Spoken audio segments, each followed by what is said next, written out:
মা কিছু ছোট মাছ পাঠাইছিল, এখানে বেগুন আলু আর এই যে পেঁয়াজের কালি নিয়ে নিছি। আমি জানি না আপনারা কে কি বলেন। আর ছোট মাছগুলো ধুয়ে নিছি। এখানে কিছু শিং মাছ একটু কালো কালো রয়ে গেছে। তো এখানে দিয়ে দেবো প্রথমে পেঁয়াজ, অল্প পরিমাণ দিতেছি পেঁয়াজ কাটা। তারপরে দিয়ে দিতেছি পেঁয়াজ বাটা, এই যে পেঁয়াজ কাটা বাটা দুইটাই খাই।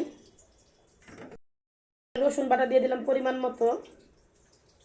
অল্প পরিমাণ দিয়ে দিলাম জিরা বাটা। এখানে দিলাম একটু ধনিয়া গুঁড়া আর কি, এটা একটু হলুদের কালারের মতো, হলুদের পরে আর কি ব্লেন্ডার করাইছে। তারপরে দিয়েছি হলুদের গুঁড়া, মরিচের গুঁড়া পরিমাণ মতো, যেহেতু মরিচের গুঁড়া ঝাল, কাঁচামরিচ বাটা নাই তো যেটা এগুলো দিয়ে দিলাম পরিমাণ মতো।